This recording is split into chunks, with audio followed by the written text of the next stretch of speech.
Queridos, olá, tudo bem?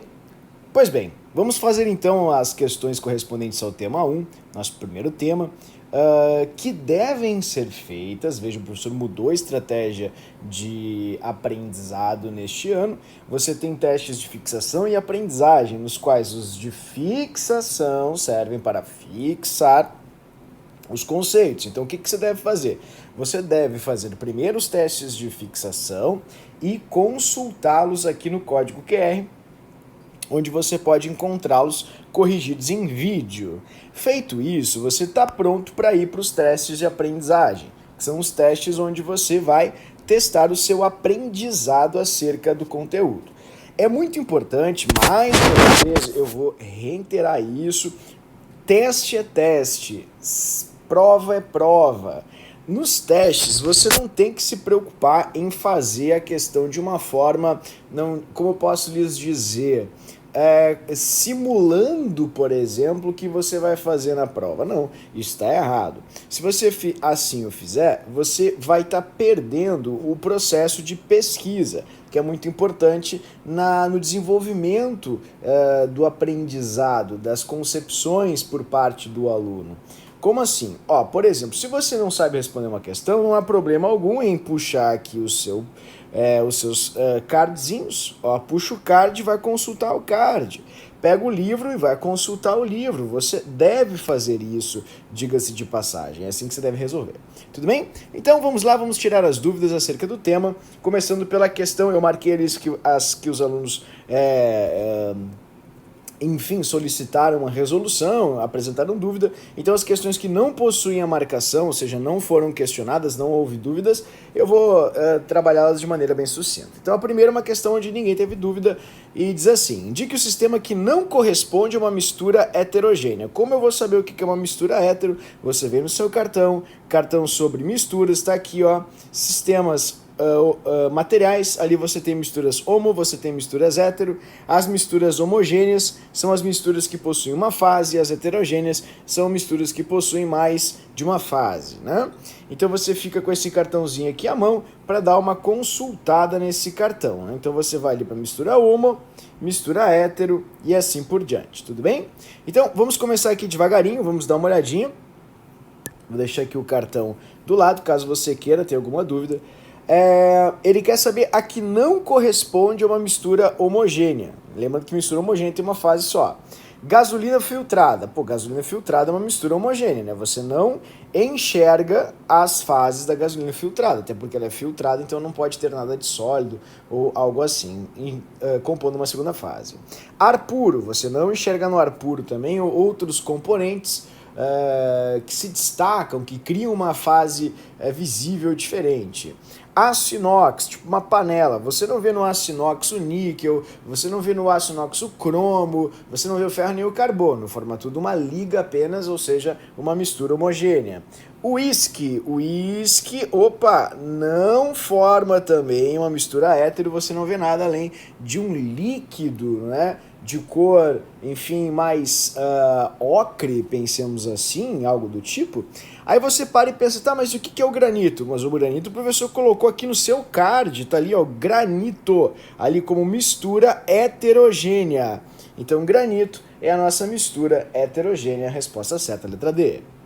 O ouro 18 quilates muito empregado na manufatura de joias, veja, o pessoal teve dificuldade. Muito provavelmente o pessoal deve ter pensado assim, como é que eu vou saber o que é ouro 18 quilates? Veja, essas coisas que são mais pontuais, você só consegue descobrir, querido, por intermédio dos exercícios, que vão lhe possibilitar contextos, situações problema, que a aula não necessariamente vai abranger de forma tão pontual. A aula vai lhe explicar o que é uma substância pura, o que é uma mistura, mas a aula não vai lhe falar de todas as substâncias puras e misturas existentes. Portanto, você precisa exercitar, você precisa errar bastante para começar a aumentar aí o seu background, o seu repertório de substâncias, de misturas, de conhecimentos específicos da química. Ora, o ouro 18 quilates ele é formado por ouro mais cobre, não vai ser a primeira e nem a última vez que falaremos disso ao longo do nosso ano. Você tem 75% de ouro e 25% de cobre. Portanto, ouro 18 quilates não é ouro puro, Ouro 18 quilates é uma mistura de cobre mais ouro. Se você se pergunta onde está o raciocínio lógico para resolver essa questão, não existe raciocínio lógico para resolver essa questão. Haja vista que é uma questão de conceito e definição. Portanto, ele pergunta que se você sabe ou não que é o ouro 18 e cabe ao aluno ter ou não memorizado ou experienciado essa mistura que é o ouro 18. Então esse é o seu primeiro momento, não se sinta mal se você errou. Importante é que você tenha contato e apreenda este conceito e essa definição. Então, resposta certa dessa questão de número 2, mistura homogênea, e como você mesmo pode ver ali, ó, misturas homogêneas são chamadas de quê? No seu cartãozinho? Soluções. Então, uma solução sólida, afinal, o seu anel de ouro 18 é sólido. GLP, mas como é que eu vou saber o que é o GLP? Trabalharemos muito o GLP, ele não foi pedido nas questões ali, então, por vocês, vou fazê-lo rapidamente. GLP é a sigla de gases liquefeitos de petróleo. Gases liquefeitos de petróleo. Petróleo.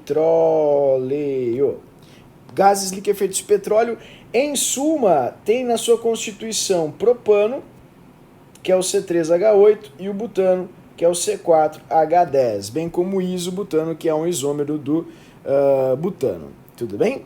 Bom, esses são os dois principais. Como eu vou saber? Olha, a gente vai trabalhar bastante essas misturas de hidrocarbonetos comuns, frações do petróleo em orgânica. Mas esse é o primeiro momento onde você vai ter contato com isso, portanto já é legal que você coloque no seu repertório, abra o caderninho e anote. GLP é uma mistura de hidrocarboneto, ou seja, compostos formados apenas por carbono e hidrogênio. Sigla de gases liquefeitos de petróleo. Bom, então se ele é uma mistura, ele só pode ser uma mistura, de fato, e não dá para ver quando você liga o gás do fogão onde está o propano, onde está o butano. Portanto, é uma mistura homogênea, questão bem bobinha, resposta certa, letra C. 4, não foi pedido abaixo também. Qual das propriedades abaixo diferencia um tipo de matéria de outro? Fizemos isso em aula, na prática, né? Eu posso ter 1 litro, eu peguei 25 ml de magnésio, 25 ml de ferro, 25 ml de água. No entanto, quando a gente foi massar, colocamos na balança para ver a massa dessas amostras, as massas dos mesmos volumes, de substâncias diferentes, não foram iguais. Então eu posso ter 25 ml de qualquer coisa, querido, não é isso que diferencia uma amostra de matéria de outra. Eu posso ter 1 quilo de qualquer coisa, querido. Eu posso ter peso, que é massa vezes gravidade. Eu posso ter 800 newtons, 50 newtons de peso de qualquer coisa, querido. Não vai ser isso que vai diferenciar uma amostra de outra. Inércia também, se um corpo está parado ele continuará, que é o princípio da inércia, a primeira lei de Newton. Então, não é isso que vai diferenciar um de outro, uma amostra de outra. O que vai diferenciar uma amostra de outra, obviamente, é a densidade, é o ponto de ebulição e fusão, é o calor específico, a condutibilidade elétrica, propriedades intrínsecas a cada tipo de matéria. Deste modo, como conversamos, 25 ml de água teve uma massa de aproximadamente 25 gramas, como a gente fez em aula. Portanto, a densidade da água é de 1 grama por ml. Dessa forma, ok? E só a água tem essa massa volumétrica, ninguém mais. Ok? Resposta certa da questão 4, questão bem boa, letra E. 5. Uma transformação química pode ser exemplificada pela evaporação da água, mas se você evaporar a água do mar, a água vai continuar sendo água, querido, não vai deixar de ser água. Fusão do gelo. Gelo é água, o gelo fundido é água também. Sublimação do naftaleno. Como é que eu vou saber? Eu não sei o que é sublimação. Não, mas só um pouquinho. Dá uma olhadinha aqui, ó. Vamos lá. Vamos pegar o seu próprio livro. Pega o seu próprio livro. Não quer ir. O livro não quer ir, eu acho. Deixa eu ver aqui se eu consigo. Agora acho que vai. Pronto. Não, não foi. A pessoa está tendo aqui dificuldades com a tecnologia. Obrigado, tecnologia. Agora foi. Vitória do homem sobre a máquina. Olha ali, ó. Vamos lá. Como é o nome das transformações de estados físicos da matéria? Mudanças de estados de agregação da matéria. Mas veja, são estados físicos. Então, qualquer tipo de transformação aqui, seja fusão, vaporização, solidificação, condensação ou a sublimação, vai ser uma mudança física. Veja, o professor fez para você em aula, como experimento, a sublimação do iodo. Não interessa se é naftaleno, querido, ou se é iodo. Se é sublimação, entende? Então, sublimação, mesmo que eu não saiba o que é o naftaleno, não me interessa, vai ser um processo físico, porque é uma mudança de estado físico. Bem como liquefação, que é a passagem do gás para o líquido. Né? É semelhante à condensação, como conversamos. Então não importa do que, o que está sofrendo essa troca de estado físico. Se é uma troca de estado físico, só pode ser um fenômeno físico. Portanto, resposta certa, letra C, essa aqui é uma transformação química, porque você tem o quê? Você ingere um alimento, tipo uma fruta, ela é rica em vitaminas, sais minerais e muito açúcar. Isso é transformado no seu corpo em outras substâncias que são essenciais para o processo metabólico. Por exemplo, o açúcar, ele vai ser metabolizado na sua célula para lhe gerar energia, né? Energia química se transformando em energia muscular. Ele vai liberar ATP, vai produzir uma quantidade X de quilojoules para você poder se manter ativo, funcionando, né? Para o seu organismo estar ligado, pensemos assim, grosseiramente falando, certo? Então, digestão de alimentos, obviamente, é uma transformação química, dentre estas, é a única que não é uma transformação física. Muita gente me pergunta, mas como é que eu vou saber o que é o naftaleno? Querido, não é esse o intuito da questão. O intuito é que você saiba que sublimação é uma transformação física, independentemente do que esteja passando por uma sublimação. Resposta certa, letra C. 6. Dentre as transformações a seguir, aquela que não representa um fenômeno químico. Então, de novo, ele não quer um fenômeno químico. Não quer. Tá? Antes ele queria, agora ele não quer. Então, como é que eu vou saber? Ó, pessoal, é bem fácil. Procurem alguma coisa que fale de mudança de fase. Se você tiver alguma coisa que fale de mudança de fase, como por exemplo, fusão, ebulição, vaporização, condensação, liquefação, ora, você tem um processo físico, porque mudanças de fase são mudanças de estados físicos. Deste modo, é uma transformação física e não química. Portanto, efervescência do sal de fruta. Como é que eu vou saber? Mas tu tem a opção de exclusão nas alternativas, querido. Então, se você não sabe, você passa para outra. Ação do fermento na massa de pão. Eu não sei, é muito complexo. Passa para a próxima. Eletrólise d'água. Eu conversei um monte com você sobre eletrólise, que é uma técnica química. Lisis vem do grego, significa quebra, e você usa isso, emprega essa expressão para transformações químicas. Mas caso você esqueça, pode passar e vai para a próxima. Escurecimento de um anel de prata, não faço ideia do que seja.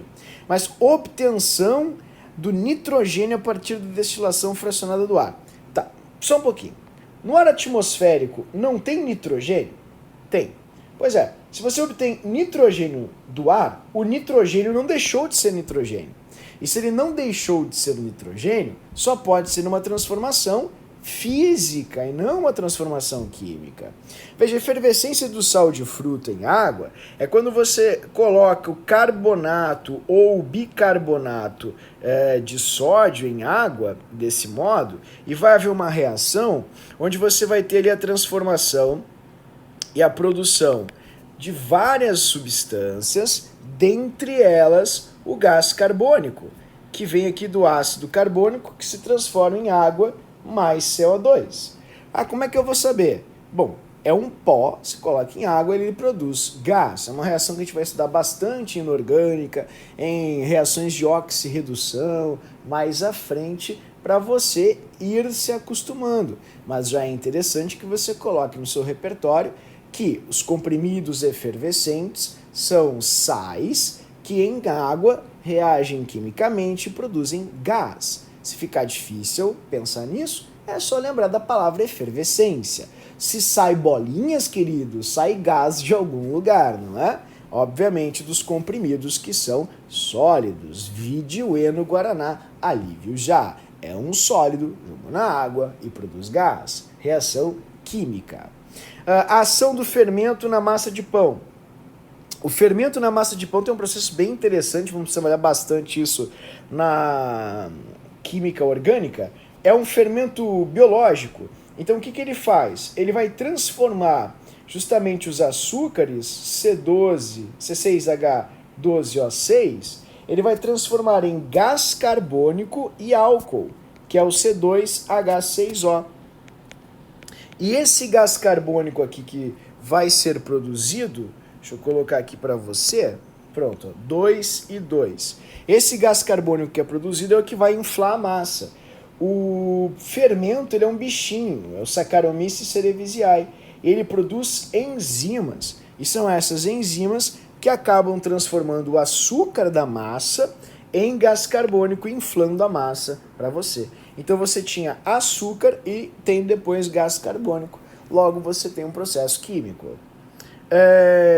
A eletrólise da água, como eu falei para você, é a quebra da molécula de água em duas outras substâncias. São elas o hidrogênio, que é um gás, e o oxigênio, que é outro gás. Então você vai fazer uma transformação dura, muito brusca, transformando água em outras substâncias. E o escurecimento da prata é a prata que reage com o ar atmosférico com o tempo e acaba formando óxidos de prata. Óxido, na verdade, no singular, que é esse aqui, que é justamente pretinho, por isso que ela escurece, então é uma transformação química também. Mas pensem um pouquinho, não tentem decorar as coisas. Onde é que estava isso aqui na aula, em qual lista, para eu saber quais acontecem e quais não. Pessoal, se você pensa assim, você não compreende o processo de vestibular. Por quê? Porque o vestibular trabalha com interpretação. Ora, se fosse para isso, a gente colocaria listas infinitas e ainda correria a chance de você chegar na prova e cair um exemplo que não está nessa lista. E o quão duro e difícil seria decorar infinidades e infinidades de exemplos para uma possível ou eventual questão. Então isso não é viável. O que você tem que fazer é errar bastante nos temas para compreender exemplos e aumentar o seu repertório. Então fica aqui o aprendizado sobre fenômenos. Pensem na mudança da substância. O que está acontecendo? Alterou a substância? Pois se altera a substância, a gente tem isso aqui no livro, alterou a substância, é um fenômeno químico. Não alterou a natureza da substância, tipo a água não deixou de ser água, o iodo não deixou de ser iodo, aí você tem um fenômeno físico. Tudo bem? Então, bem importante isso. Foi já a questão de número 6. A 7 ninguém teve dificuldade, então o professor vai ser bem dinâmico. Açúcar comum é sacarose, é o C12H22O11. Então, é uma substância pura formada por carbono, hidrogênio e oxigênio. Deste modo, a gente chama de substância pura composta. Então, você não pode riscar a A porque ela é pura. Você pode riscar a C porque ela não é simples e a E porque diz mistura. Sacarose é uma substância pura composta. Tá? E lembrando que toda substância é pura. Depois, se você fala de café passado ele passa por um filtro, então só sai o extrato daquilo, né? O que você tira do processo de extração, que é aquele líquido preto. Então, ele é homogêneo. Pelo menos considera-se assim, homogêneo pelo ato de passar num filtro, que tecnicamente, de acordo com o ideal, deveria reter todo o pó do café. Então, há uma possibilidade de discussões, mas o meu filtro não é melita e passa pó. Querido, pode acontecer, mas a idealidade é justamente essa. O filtro serviria para que não houvesse nada de sólido passando e ficasse apenas o extrato da extração da água quente no café, que seria aquele líquido preto, que é homogêneo, evidentemente. Deste modo, teremos como resposta letra A. Próxima questão. Questão da prova do ano passado. A água é uma das raras substâncias... me achei ali. Bom, água é uma das raras substâncias que se pode encontrar na natureza em 3 estados de agregação. O quadro abaixo mostra algumas características dos diferentes estados de agregação na matéria. Aí ele fala ali, Propriedade, sólido, líquido e gás. Fluidez. Ele diz que a fluidez no sólido é não fluido, líquido é fluido e o gasoso, veja, como a gente fez bastante em aula, tem até aqui nessa figurinha do livro, vamos pegar aqui, o professor colocou isso no livro para você ter, tá ali, ó, fluidez, nula no sólido, elevada no líquido e elevada no gás. Então, no gás você tem a fluidez bastante alta, maior inclusive do que no próprio líquido. Mas se a prova não fizer distinção, não cabe a nós discutirmos isso. A gente apenas vai ver o que é mais assertivo nas questões, as alternativas. Então, fluido, tudo bem? Risquem já duas alternativas, vocês já estão com 33% de chance de acerto com o movimento. Mobilidade das moléculas, das partículas. No sólido, quase nula. Então elas se agitam muito pouco, pois tem pouca energia. No líquido ela é maior e no gás é muito maior. Então o líquido tem que ser algo abaixo de grande. E abaixo de grande, e também não pode ser quase nula, porque quase nula é o que você tem aqui no sólido, né? Então tem que ser uma coisa intermediária entre quase nula e grande. E a única alternativa que é intermediária entre quase nula e grande é a alternativa letra C, a alternativa C, que diz pequena. Então só com isso, veja, você consegue, só estabelecendo limites de quantidade ou de intensidade, você já consegue acertar essa questão sem conhecer nada, evidentemente, de química ou física. Letra D, fluido no sólido tá certo, grande. Não, grande é o gás é grande, o que o líquido vai ser? O líquido tem que ser menor que o gás. Fluido tá certo, sólidos têm fluidez, líquidos têm fluidez, são fluidos. No entanto, a agitação não é quase nula, porque a agitação quase nula é característica dos sólidos. Portanto, resposta certa, letra C. A questão 9 que me foi pedida para fazer, não me foi pedida para fazer, vou ser dinâmico, né? Fala do plástico, material flexível, desempenho importante papel nas nossas vidas. É muito utilizado em embalagens, mas também bastante encontrado em bens duráveis, como móveis, e não duráveis, como fraldas e copos. Devido ao tempo que leva para se decompor no meio ambiente, sua reciclagem, quando possível, é imprescindível e pode envolver até 4 etapas. Numere os parênteses associando a etapa de reciclagem dos plásticos ao tipo de fenômeno observado.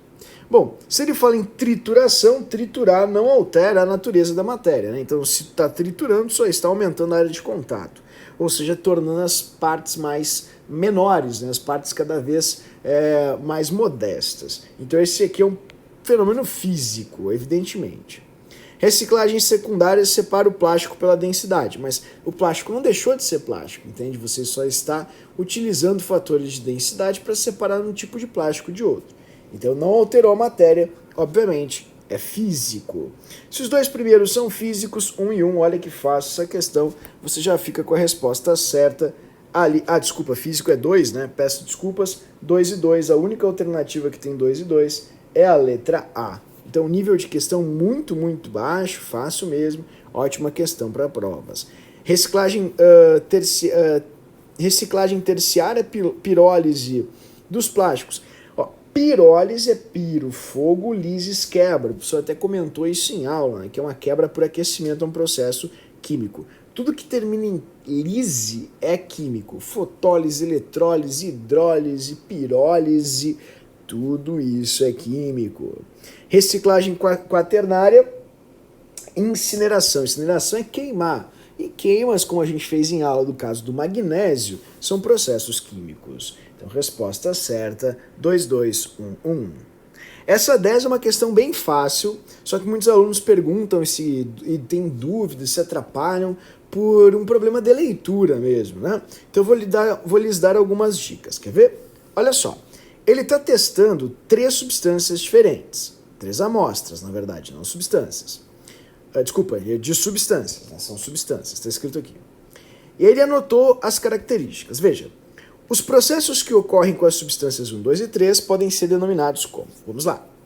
Você tinha um sólido cinza metálico.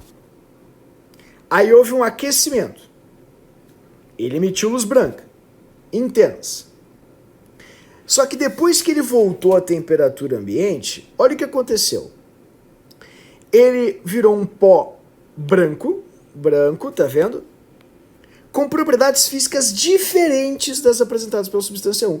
Pessoal, foi exatamente a experiência que eu fiz em aula com você, da queima do magnésio. O professor pegou o magnésio, que é um sólido cinza metálico, eu esquentei com o meu maçarico, formou uma luz branca bastante intensa e, veja, olha só depois o que acontece, ficou aquele resíduo esbranquiçado, que é oriundo da queima do magnésio. Então, a primeira só pode ser não uma pulverização. Ah, mas como é que eu vou saber o que é pulverização? Você pega o dicionário, você bota no Google, porque no processo de tema você pesquisa, você deve fazer isso, você não deve simular uma prova no tema, você simula uma prova no simulado.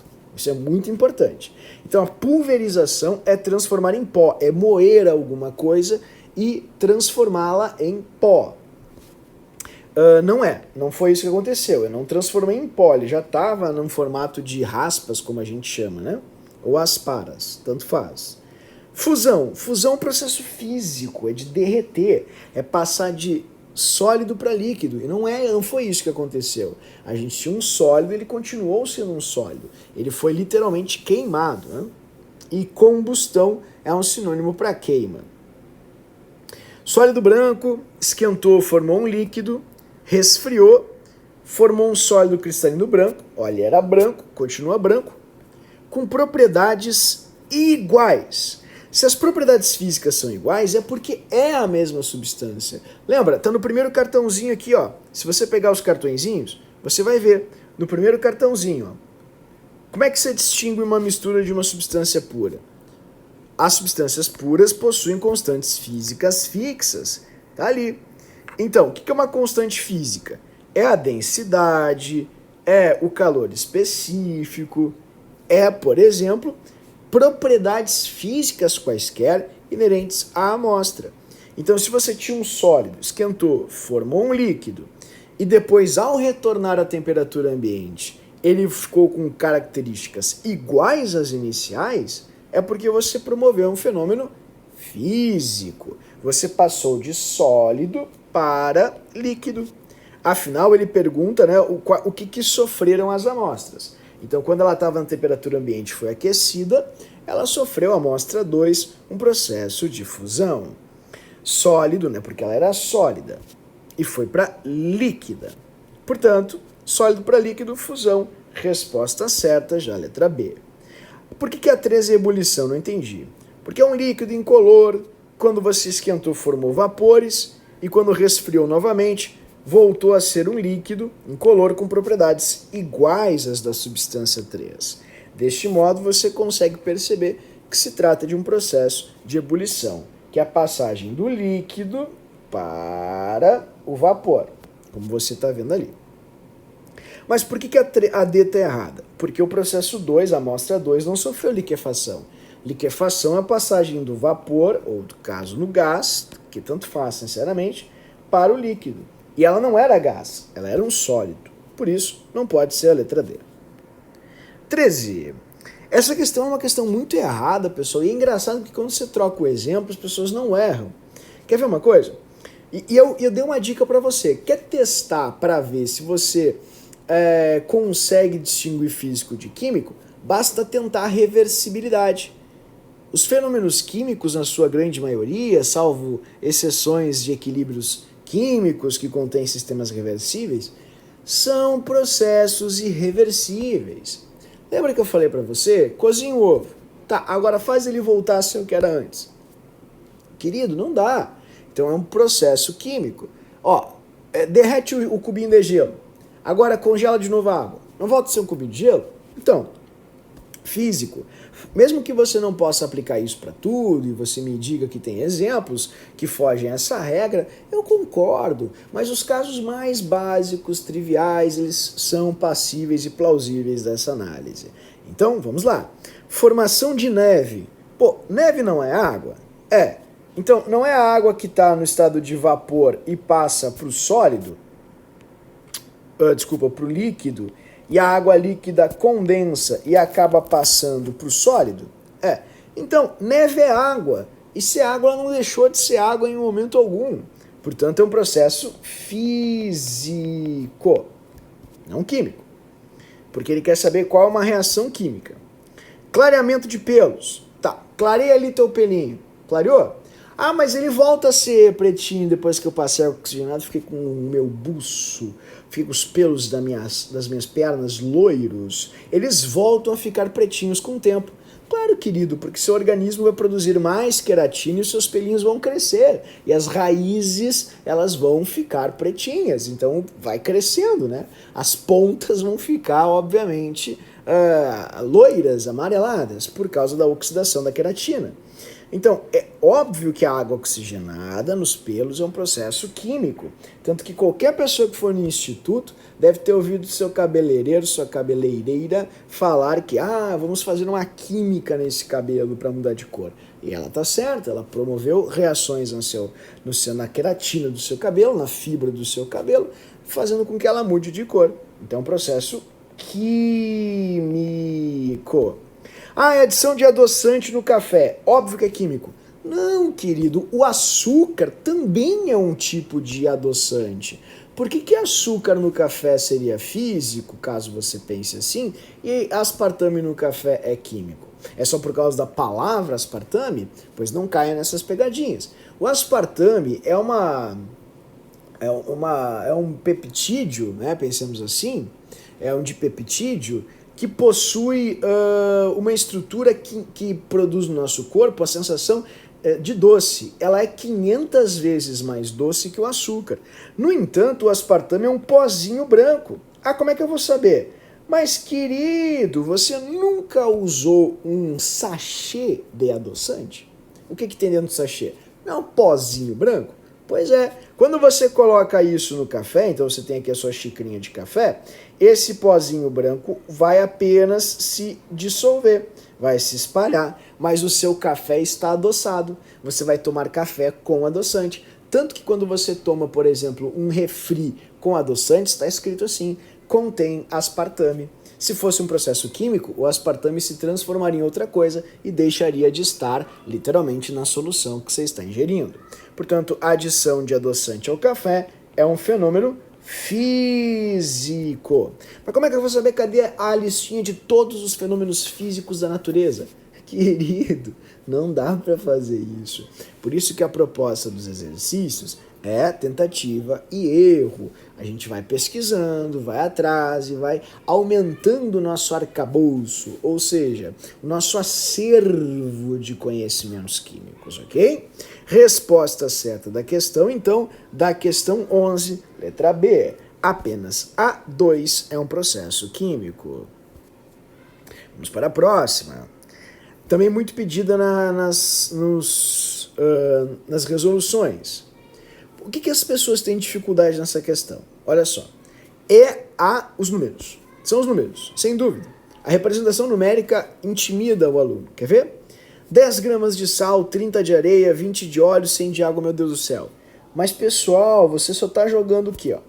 Água com sal. Aí você vai ter água e sal porque água e sal se solubilizam. Água mais sal. Aí você colocou areia. Areia vai ficar embaixo. Vou puxar a flechinha para areia. Porque como a areia é mais densa, quem é mais denso sempre fica por baixo. Princípio físico, né? E você colocou ali também óleo. Óleo, não tipo azeite, assim, né? Que é um tipo de óleo. Óleo é menos denso, vai ficar em cima. Pronto. É isso que você tem. Um sistema com 3 fases. Independentemente da ordem de adição que você faz. Então, o sistema 1 é hétero e tem 3 fases. Agora, o sistema 2, como é que eu vou saber? São 2 litros de CO2, 3 de nitrogênio. Eu não sei, tem que calcular. Vou fazer uma báscara. Calma, querido. O ar atmosférico tem tudo isso aqui. E eu te pergunto, tu consegue enxergar o gás carbônico no meio do nitrogênio e em meio ao oxigênio do ar? Claro que não, porque misturas gasosas são homogêneas, como você tem no cartãozinho das misturas. Esse aqui que a gente fez lá no final da aula. Olha ali, cartão das misturas, tá aqui o cartãozinho das misturas. Olha ali quem é que está aqui, ar atmosférico, que é justamente gás carbônico, nitrogênio, oxigênio, majoritariamente nitrogênio e oxigênio. Então, o sistema 1 é hétero, trifásico, e o sistema 2 é homo. Ambos são héteros, tá errado. Um é bi, não. Um é trifásico, tem o óleo, tem a água e o sal, e tem a areia. E o 2 é monofásico. Essa alternativa é boa. D, ambos têm uma fase só. Não, o 1 é trifásico. E, 1 é trifásico, isso, e 2 é bi. Não, o 2 não é bi, o 2 é monofásico. E olha que interessante, tem gente que se apega a isso aqui. Como assim ele independe da ordem de adição? Não tem nada a ver, é só para enrolar. Não importa como você adicione. Se você puser água, sal e areia e óleo, vai ficar um sistema tri. Você não vai ter um sistema bi. Né? Evidente, se você não agitar o sal, o que vai acontecer? Ele vai ficar numa fase, não vai se dissolver efetivamente em água. Então é importante que haja agitação, mas não é nem isso o mote, o princípio dessa alternativa. Então tá errado. E você ia se preocupar com isso, esse entre vírgulas aqui, e iria esquecer do principal, que é um erro absurdo, dizendo que o 2 é bifásico, enquanto que ele é, na verdade, monofásico. Portanto, resposta certa da questão, letra C. Questão 12, letra C. Bom, vamos lá então iniciar aqui a etapa Enem das questões. E no Enem, pessoal, você tem que saber ler, tem que usar algumas coisas que são do seu dia a dia para poder resolver as questões.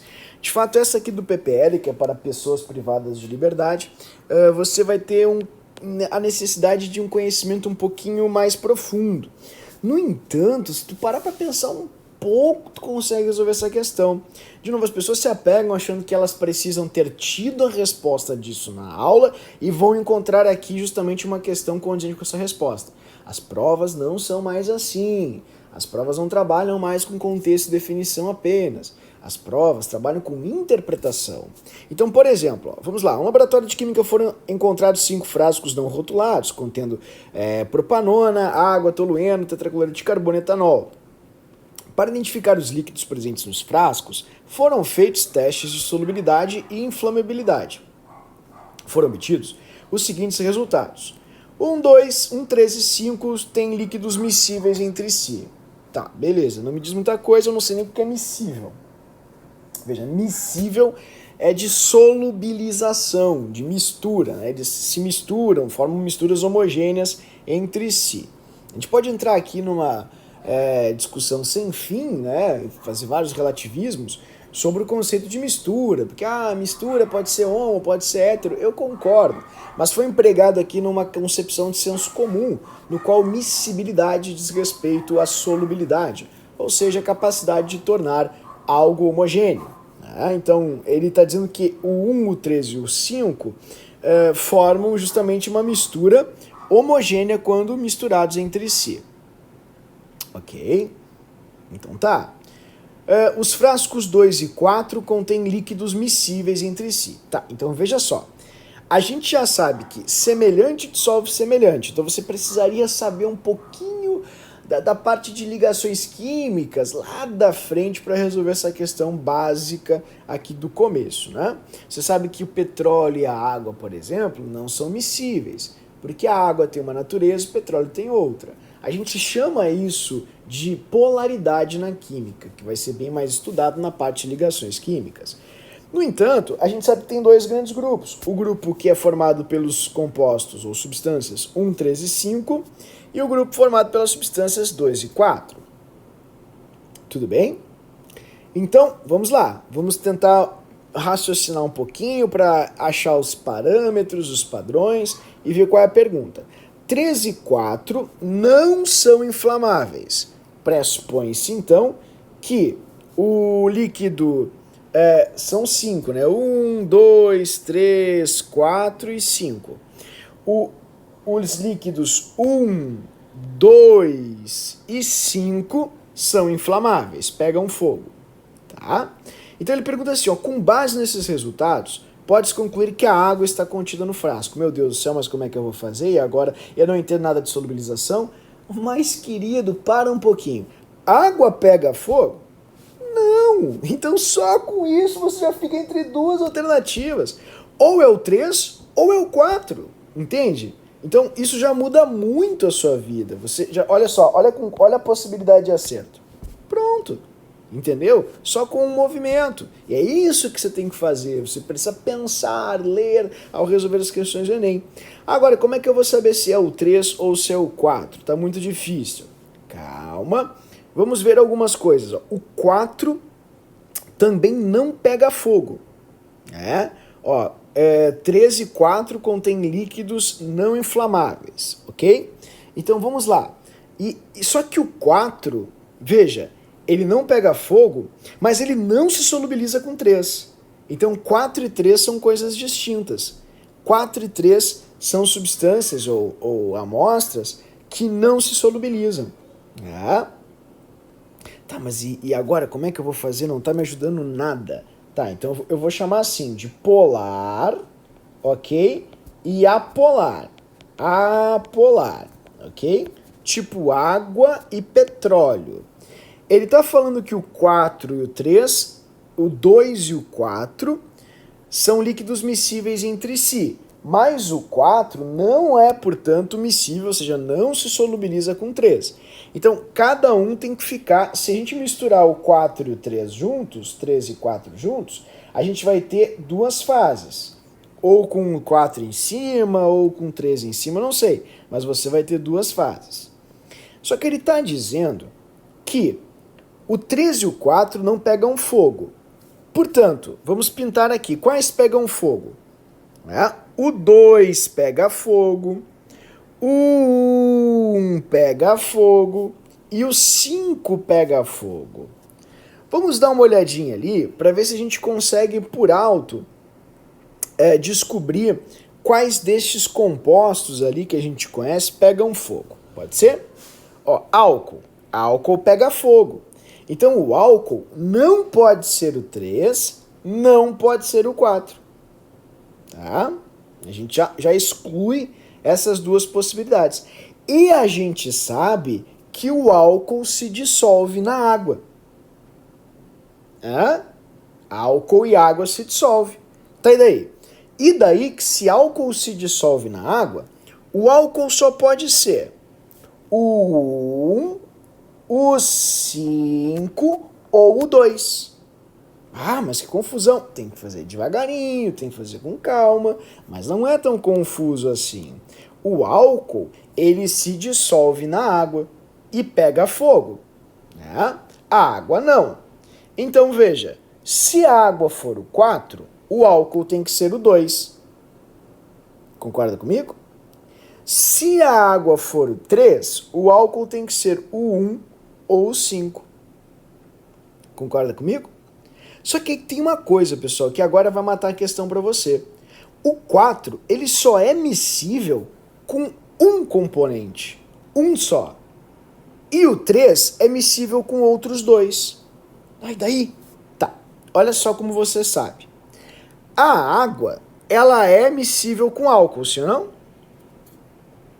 Sim.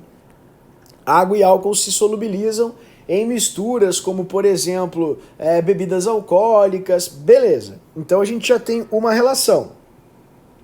A água, vamos fazer tipo um sistema aqui na matemática. Ela se solubiliza com álcool. Tá? Agora, se eu souber que tem mais um componente que é solúvel em água ali, eu já mato a questão. Por quê? Porque o 3 se solubiliza com 2. Dois componentes, o 1 e o 5. E o 4 apenas com o 2. Então, repito, se a água for o 4, a gente só tem um outro componente solúvel com ela. Se a água for o 3, ela teria 2 outros componentes solúveis. E aí vem a minha pergunta. Alguém alguma vez na vida já usou acetona? Sim, né? Acetona é uma mistura de quê? Álcool, propanona e água também, dependendo da graduação alcoólica da acetona. Tanto que ela sai com água. Então, a água, ela se solubiliza tanto no álcool quanto na propanona, que é a acetona. Tá, mas e como é que eu vou saber disso? Pois é, infelizmente é uma parte da química onde eles misturam um pouquinho de orgânica, um pouquinho de ligações químicas, mas já fica aqui a observação. E de novo, com o básico das observações, você já fica entre duas alternativas só sabendo que a água não pega fogo, querido. Você já vai para 50% de chance de acerto. Depois que você faz isso, você vai pensar um pouquinho mais. Você só tem que pensar na questão da solubilidade. A água, nesse caso, ela se solubiliza tanto em álcool quanto na propanona. Então a água não pode ser o componente 4, porque o componente 4 só solubiliza no 2, entende? Desse modo, o que acontece? Você não tem mais possibilidades. Somente o componente 3 é que se solubiliza em outros dois. Portanto, a resposta certa dessa questão, letra C, bem bonita questão, 3. A água é o 3. Se você teve dúvida, pause o vídeo, volte na explicação e é bem simples, vou repetir de forma bastante sucinta. Se você sabe que a água não pega fogo, você sabe que só pode ser o 3 ou o 4, porque são os únicos que não pegam fogo. Ah, isso eu já entendi. Calma. Agora, se a água for o 4, só teria um componente com o qual ela se solubilizaria. E ela se solubiliza tanto na propanona quanto no álcool. Então a água não pode ser o 4, porque o 4 se solubiliza apenas em mais um componente ou mais um participante. E a água, que seria o 3, se solubiliza tanto na água, no álcool quanto na acetona, que é no caso a propanona. Ok? 14 foi perguntada ali então. Vamos fazer a 14, também é bem boa. O laudo de análise do laboratório apontou amostras de leite de uma usina de beneficiamento que estavam em desacordo com os padrões estabelecidos pela legislação. Foi observado que a concentração de sacarose, que é o açúcar, era maior que a permitida. Qual teste detecta essa irregularidade? Eu acho que é turbidez. Eu nem sei o que é turbidez. Turbidez é a viscosidade no sentido visual. Não sei se eu consegui me fazer expressar. Me expressei bem, se eu consegui me fazer entender. Tipo, quanto mais viscoso é uma mistura, maior vai ser a turbidez do sistema, né?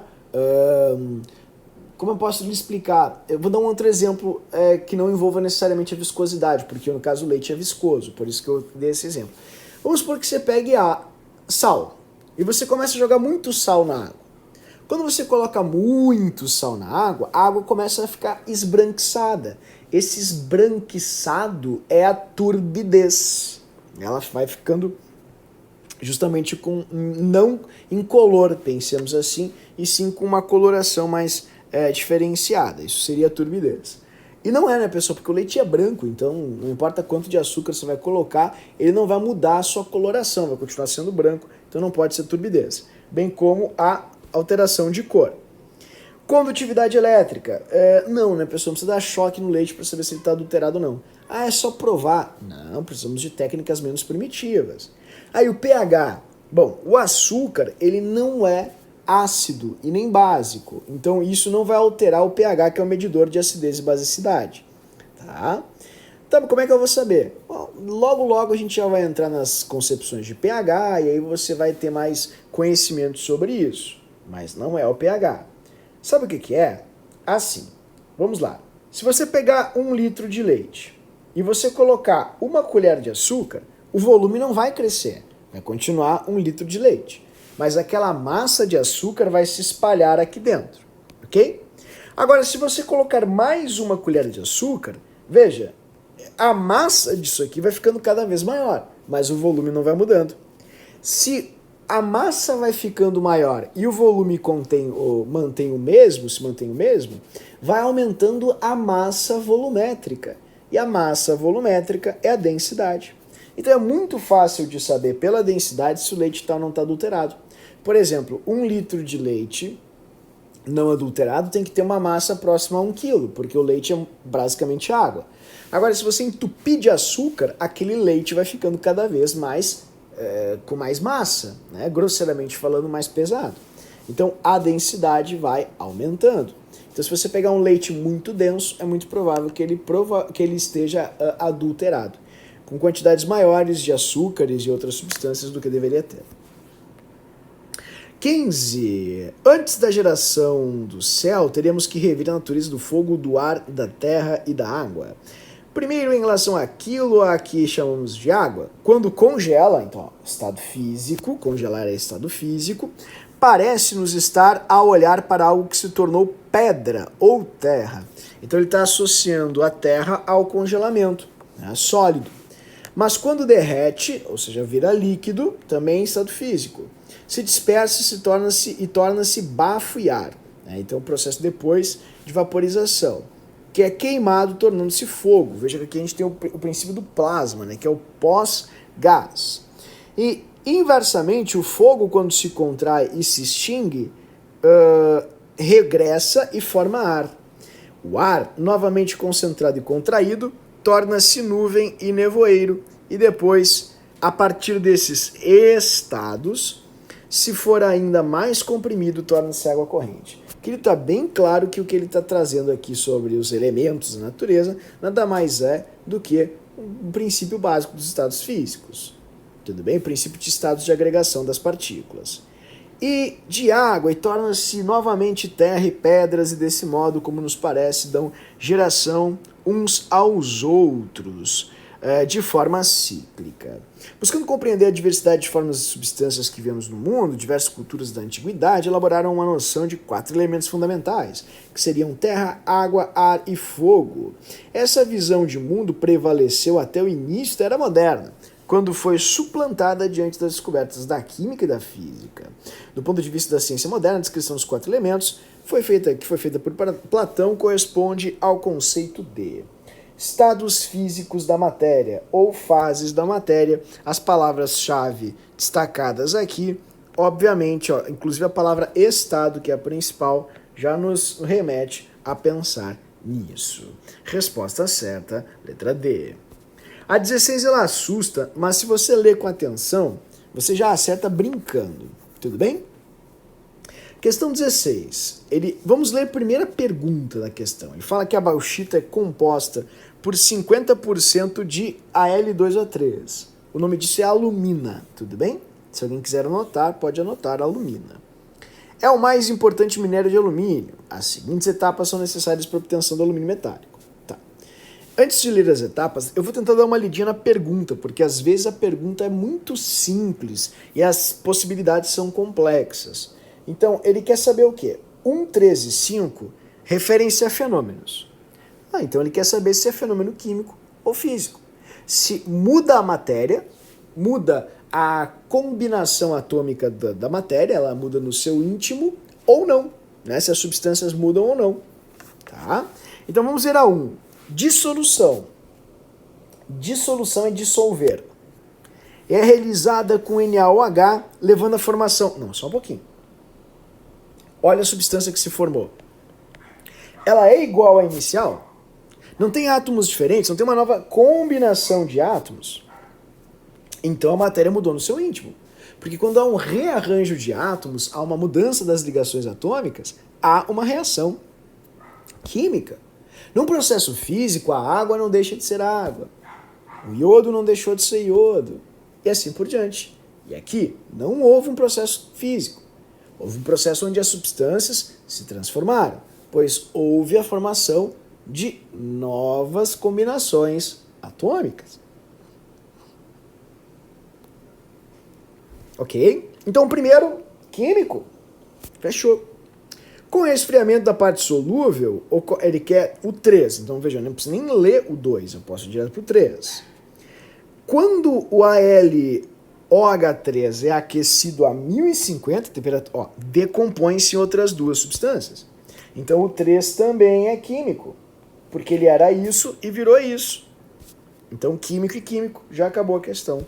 Então não precisa se assustar. Façam o que lhes é pedido. Não fiquem sofrendo por hipóteses, né? Você precisa ter uma visão mais aferida. 5, eu nem vou ler a 2 e a 4, porque ele não pergunta a 2 e a 4. Então, se você for ler a 2 e a 4, você está perdendo seu tempo. Através da passagem de eletricidade, que é eletrólise, tá vendo? Eletrodos de eletrólise, obtém-se alumínio, que é uma substância diferente dessa aqui. Isso não é alumínio. Alumínio é isso aqui, alumínio. A gente simboliza assim porque só tem átomos do elemento alumínio, assim, as bolinhas são todas iguais. Logo, processo químico, químico, químico, resposta certa, letra E. Questão 17. Diz assim, a natureza apresenta de grande diversidade de materiais. É preciso analisar a composição e as propriedades desses materiais para que eles possam ser utilizados ou transformados nos mais diversos objetos. Tendo por base o enunciado e o contexto relacionado à temática em questão, analise as afirmações que seguem e marque V ou F. Uma mistura eutética é aquela que se comporta como substância pura, ou seja, com propriedades físicas fixas, na temperatura de ebulição. Errado. Você pode pegar o cartãozinho que o senhor fez para você, na temperatura de fusão. Tá vendo? Mistura eutética, ponto de fusão constante. Então, a primeira é falsa. Sabendo que a primeira é falsa, da questão 17, você já sabe que não pode ser nenhuma dessas duas, ficamos com 33% de chance de acerto. Atmosférico constitui uma mistura homo, tá certa, formada por nitrogênio e oxigênio. Verdadeiro, o básico do ar atmosférico é no 80% nitrogênio e 20% oxigênio. Então você tem FV, FV, risca D. Já aumentou bastante chances de acerto. Ligas metálicas são misturas homogêneas, também chamadas de soluções. Tá certo, tipo, as misturas entre metais, como o ouro 18, o ouro branco, a liga leve, o bronze, são exemplos clássicos de misturas. E você não sabe, eu recém citei para você o ouro 18 na questão 2, e o aço inox também, você não sabe onde está o cobre, você não sabe onde está o ouro, mas eles estão lá. Desse modo, o que acontece, querido? Nada mais, nada menos que uma mistura homogênea e que podem ser chamadas, evidentemente, de soluções. V, FVV, FVV, acabou a questão para você. Resposta letra A. A decantação, processo de separação de misturas, como é que eu vou saber? Nós não fizemos ainda, mas não precisávamos dessa assertiva para acertar a questão. E tá certo, ela se baseia na diferença de densidades entre os componentes líquido, líquido, líquido, sólido. Faremos isso agora na aula de número 2. Destilação fracionada é um processo, também faremos na prática uma destilação fracionada para você aprender e evidenciar isso. Mas que é aplicado exclusivamente para separar misturas hétero. Não, é para separar misturas homogêneas. No entanto, você não precisava dessas duas para acertar a questão, como falei para você, só a primeira já era suficiente. Na questão 18, 18, vamos dar uma olhadinha na 18, que diz o quê? Para completar uma saborosa refeição com carne salada, nada como uma salada de maionese com batatas cozidas. O cozimento usual é usualmente realizado acrescentando-se batatas picadas em uma panela que contém uma solução de água e sal de cozinha em ebulição. Todavia, ao acrescentar sal à água, altera-se a curva de aquecimento. A figura abaixo ilustra a variação da pressão de vapor em função da temperatura sem escalas. Para a água pura e para a água a solução de sal de cozinha e água, né? Beleza. Bom, pessoal, o que você pode perceber? É uma questão que mistura um pouquinho de propriedades coligativas. Mas quando você coloca sal na água, o que acontece? Aumentam as interações entre as partículas. Então, se a água fervia, por exemplo, em 100, ela com sal vai ferver acima de 100 e não abaixo de 100. Então, a curva B só pode ser a curva do sal e a curva A só pode ser a curva da água pura. Porque água pura ferve em 100 a uma atmosfera e água com sal vai ferver acima de 100. Porque quanto mais partículas existem numa mistura, maiores são as interações e mais difícil vai ficando para separar uma da outra. Portanto, se você pegar esse próprio gráfico e comparar assim, pegar uma linhazinha e fizer assim, você vai ver que a curva de baixo tem uma pressão menor e a curva de cima tem uma pressão maior. Então, quando você sai molhado da água do mar, você demora mais tempo para se secar, porque o sal dificulta a evaporação da água. Ele se gruda na água e não deixa ela sair, grosseiramente pensando. Então vamos lá. A curva correspondente à solução de sal de cozinha em água é representada pela letra A. Não, essa é a da água pura. Acabei de explicar para você. Porque quando tem sal na água, aumentam as interações entre as partículas e isso dificulta a separação das partículas, que é o que acontece no processo de ebulição. Está errado. A temperatura de ebulição da água utilizada para cozinhar as batatas, solução de sal de cozinha em água, será maior do que a temperatura de ebulição da água pura. Correto. A2 está certo, né? Então, a solução de água e sal, por ter o sal vai dificultar a saída das moléculas de água, que necessitarão de mais energia para se desprenderem e, por tal motivo, a se separarem. É por isso que, se você olhar aqui o nosso gráfico de misturas, ó, dá uma olhadinha aqui no livro, o professor comentou com você até. Ó, a temperatura vai aumentando, tá vendo? Conforme a fusão ou a ebulição vai acontecendo, no caso a ebulição, a temperatura vai crescendo, porque vai ficando cada vez mais difícil separar. Ó, começou aqui e acabou aqui.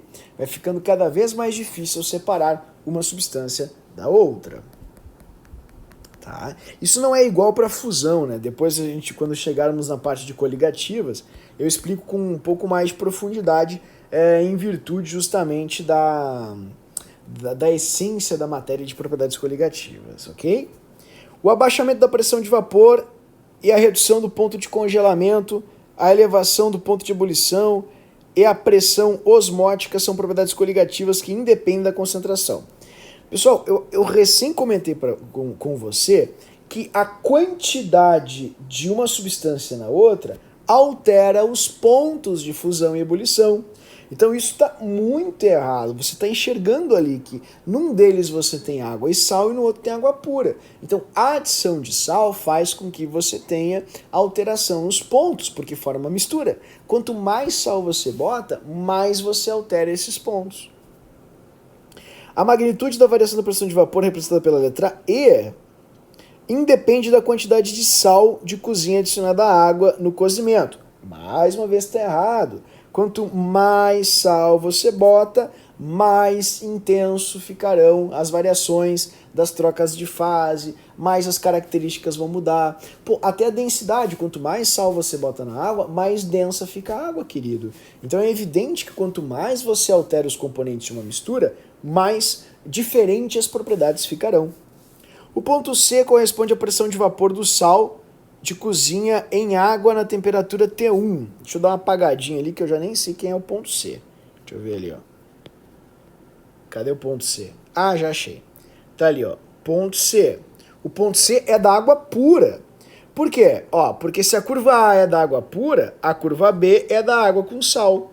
E quando você coloca água e sal, o sal dificulta a saída das moléculas de água, porque aumenta as interações com as moléculas. E quanto mais fortes forem as forças de atração, mais difícil é para separar as partículas. Vídeos ímãs que eu passei para você tentar separar, para lhe dar uma dimensão crível do que é a força de atração. E quão mais difícil é para separar quando essa força é intensa. Tá errado. A C é água pura. Mas eu não entendi por que a água pura é a C. De novo, se aqui for uma atmosfera, a água pura ferve em 100 e a água com sal ferve acima de 100.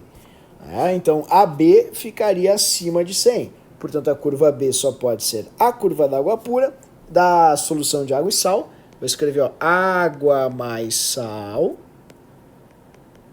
E a A só pode ser da água pura.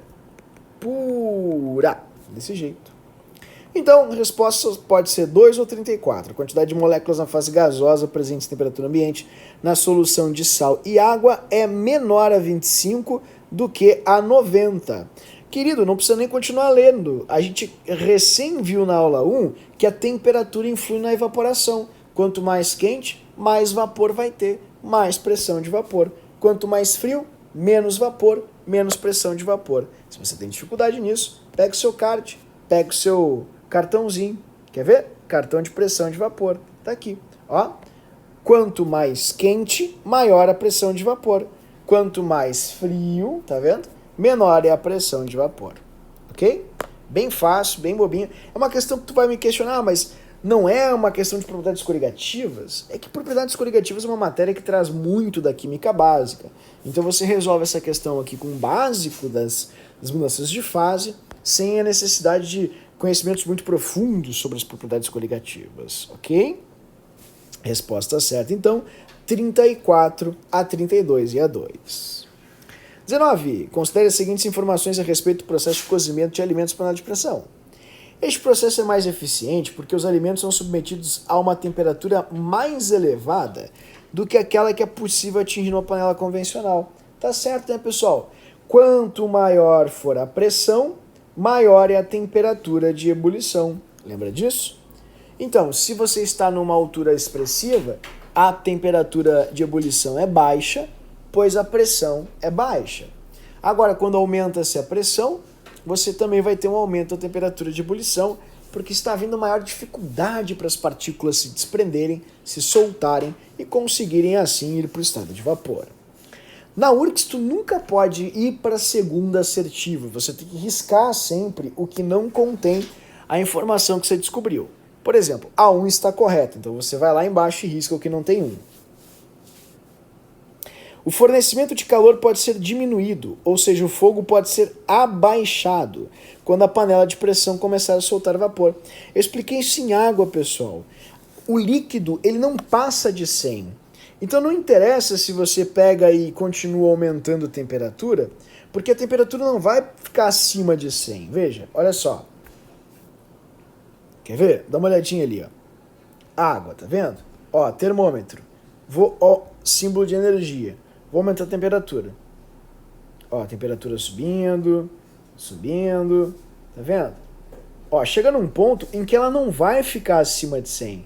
Ela vai estagnar, porque toda a energia que você vai fornecer vai ser gasta na separação das partículas. Então não importa se você diminui o fogo, tá vendo? Olha ali, ó, diminui o fogo. A temperatura não vai abaixar, porque eu continuo cedendo energia. Ou se você aumenta o fogo. O que vai acontecer é, se você aumentar o fogo, você vai fazer a água evaporar mais rápido. Se você abaixar o fogo, a água vai evaporar mais lentamente. Tá vendo? É isso aí. Então, tá certa 2. E sabendo que a 2 está certa, 1 e 2 certa, você risca já a D e a A. Já melhorou bastante sua vida. A panela de pressão começa a soltar vapor quando a pressão interna atinge um valor igual à pressão ambiente. Não, para começar, começa a soltar vapor quando começa a esquentar, né, pessoal? Então, quando acumula o vapor, você já tem ali uma liberação de vapor para não haver um problema na panela, a panela não explodir.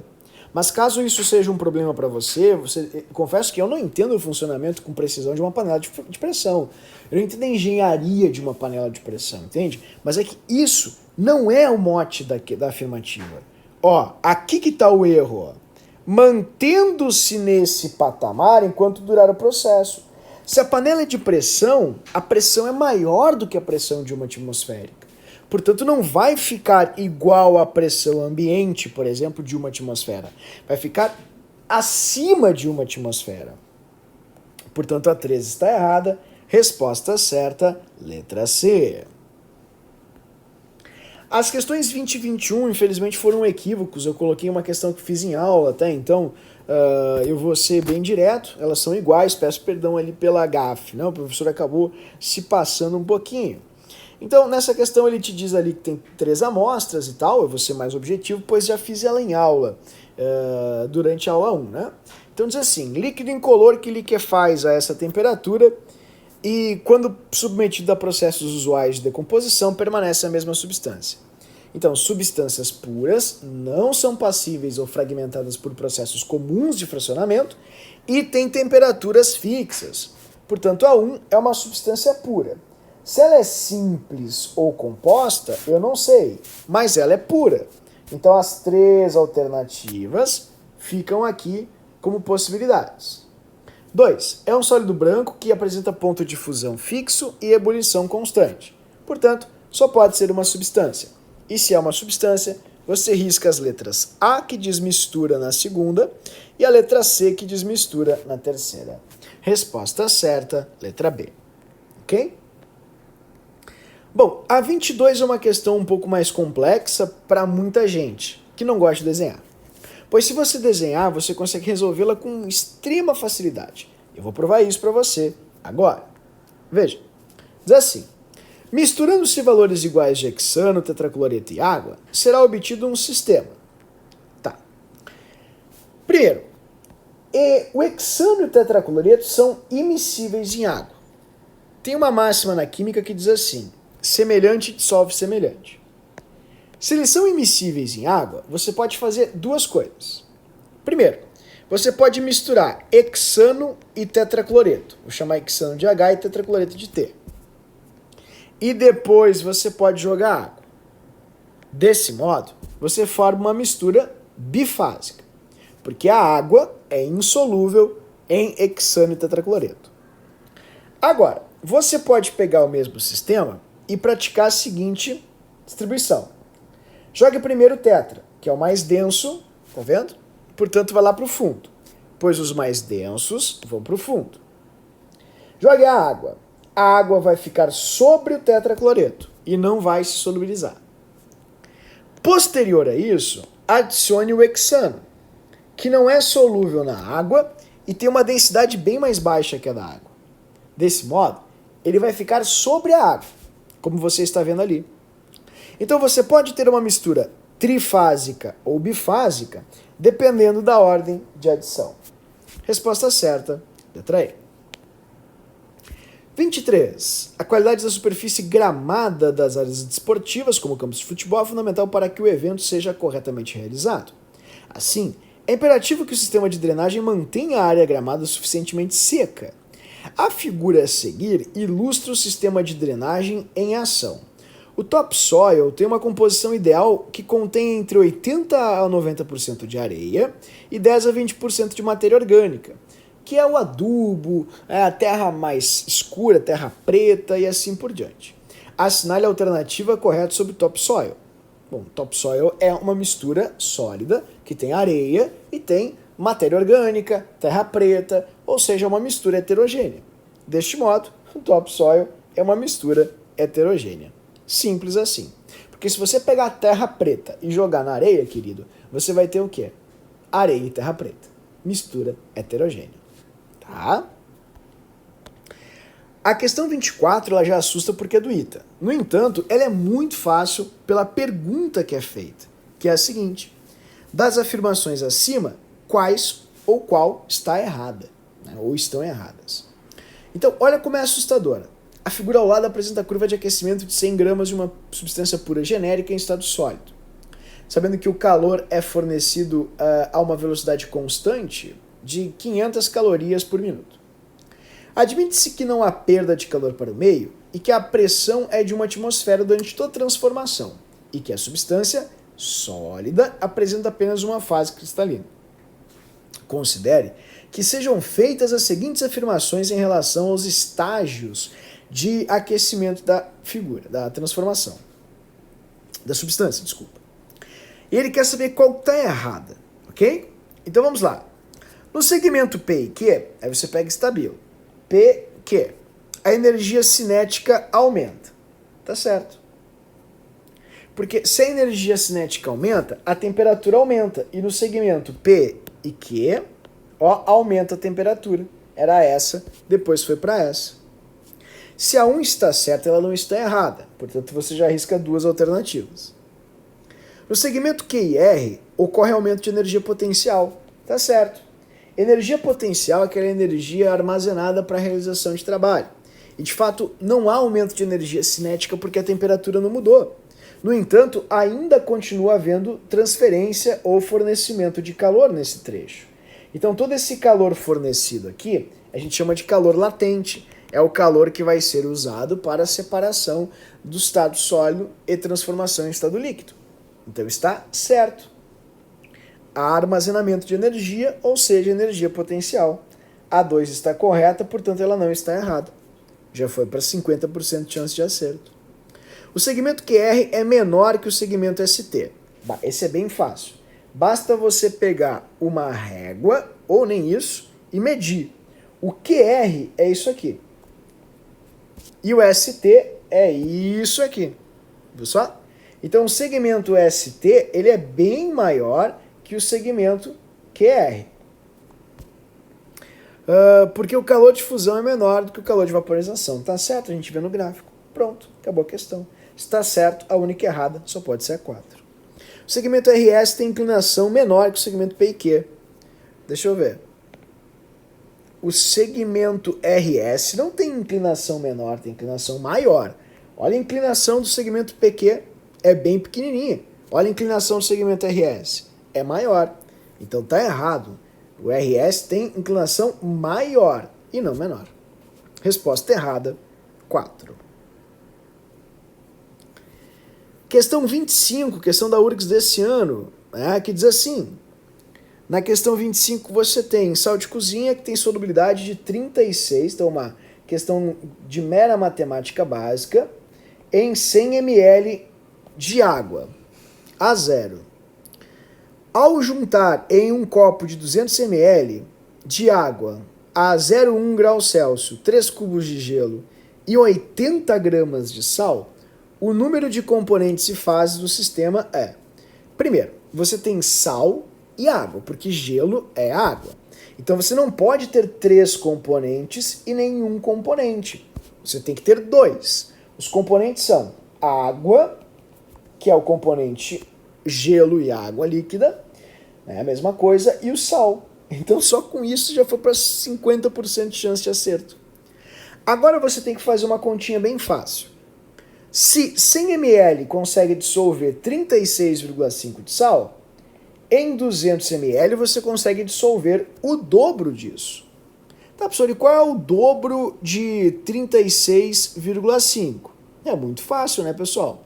O dobro de 36 é 72. O dobro de meio é 1.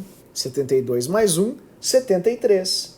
Então aqui você vai ter um máximo de 73 gramas dissolvidos. Logo, dos 80 gramas que você colocou, 7 gramas de sal ficarão no fundo, assim. 73 gramas de sal homogêneos em água e os cubinhos de gelo boiando. Então uma questão bem fácil, ninguém tinha pedido essa, né? Então a pessoa fez de forma mais dinâmica, mas ela é bem bobinha a questão desse ano. Resposta certa da questão, letra C, na questão 25. Assinale a alternativa que preenche corretamente a lacuna do enunciado. Considere hipóteses de que os organizadores dos próximos Jogos Olímpicos decidam confeccionar medalhas de metal puro e que, além disso, substituam a medalha de prata por uma de platina. Nessas condições, a medalha nova de prata e de platina, deverá ser aproximadamente. Bom, pessoal, vamos lá. É bem fácil também essa questão. Mas tudo é fácil para ti? Mas aqui é bobinho, né, pessoal? Veja, vamos supor que você tem aqui essa bolinha. E essa bolinha, ela seja a medalha de prata. E essa outra bolinha, a medalha de platina. Ok? Então eu vou escrever ali, prata é ótimo. Prata tá certo. Prata e platina. Tá certo? Beleza. Ó, olha quanto tem de massa o volume da platina. 21,5 gramas. Olha quanto tem de massa o volume da prata. 10,5 gramas. Então, se você tiver volumes iguais de prata e platina, é evidente que a platina vai ter uma massa maior. Quantas vezes maior? Quantas vezes? Vamos supor que você tenha 1 ml de cada uma, ou 1 centímetro cúbico de cada uma. Aproximadamente, quantas vezes 21,5 é maior que 10,5? Aproximadamente o dobro. Resposta certa. Letra C. Bem fácil. Ok? E a última questão. Diamante e grafite são variedades alotrópicas do elemento carbono cujas densidades são, respectivamente, densidade do diamante, vamos chamar de 1, né? Ele chama de diamante de 1 e grafite de 2. Densidade do diamante é 3,5. Densidade do grafite é 2,3. Prontinho. Em um conto de fadas, uma jovem foi a um baile com um anel de 1,5 quilate. Aí ele explica ali que o quilate tem 0,2 grama. Então, isso ele está te dizendo só para te enrolar, ele está te dizendo que 1,5 quilate corresponde a 1,75, desculpa, né? Vezes 0,2. E 1,75 vezes 0,2 é a continha bem fácil de fazer, né? Está te dizendo que você tem 0,35 grama. Em massa, é isso que você tem, porque se 1 quilate tem uma massa de 0,2 grama, 1,75 quilate vai ter uma massinha de X. Está escrito aqui, ó. Tá vendo? Mas isso é só para te enrolar, é só para dizer que você tem massas iguais. Em um conto de fadas, uma jovem foi a um baile com um anel de 1,75 quilate, cuja pedra tinha volume V1. E à meia-noite, esse diamante transformou-se em grafite. O volume dessa pedra de grafite será aproximadamente. Veja, o volume tem que ser maior e não menor. Né? Só sabendo isso, você já pode riscar, se souber um pouquinho de matemática básica, as letras A e B. Tem que ser um valor acima de e não abaixo de, porque o grafite ele é menos denso do que o diamante. A melhor maneira de resolver isso é pensando na física e na fórmula da densidade, que é massa por volume. Se a densidade é massa por volume, vamos isolar a massa, passando o volume para o outro lado, multiplicando. Por quê? Veja, porque a massa do grafite e do diamante, que eu vou chamar de M1 do diamante e M2 do grafite, são iguais. E como a fórmula da massa é densidade vezes volume, olha ali que coisa maravilhosa. Você pode brincar um pouquinho com matemática básica. A densidade do diamante é 3,5, está aqui o seu volume, e a do grafite é 2,3, está aqui o seu volume. Portanto, o volume 2, você isola o V2 passando isso aqui para o outro lado dividindo, vai ser igual a 3,5 dividido por 2,3 vezes V1. E 3 dividido por 2, querido, dá aproximadamente 1,5. Então vai ficar aproximadamente 50% maior, né? Vai ter um aumento de 50% aproximadamente. Certo? Vai ficar 1,5 vezes V1. Resposta certa, letra C. Queridos, então, este foi o tema 1, a correção integral do tema 1. O professor fez todas as questões para você. Espero que eu tenha me feito entender, né? Qualquer dúvida eu fico à disposição dos plantões. É impreterível que você assista os vídeos das correções do tema antes de ir aos plantões. Afinal, o professor não vai ficar se repetindo acerca da correção de uma questão que já foi feita, né? Senão você teria basicamente o exercício dobrado, o professor simplesmente iria reproduzir algo que já fez aqui no tema. Por tal motivo, faça a correção do tema em vídeo e se alguma coisa não ficou claro, me encontre nos plantões, eu fico à disposição para te auxiliar. Espero que eu tenha me feito entender, tenha lhe auxiliado. Qualquer dúvida, repito, fico à disposição. Um grande abraço para você, até a aula e tchau, tchau!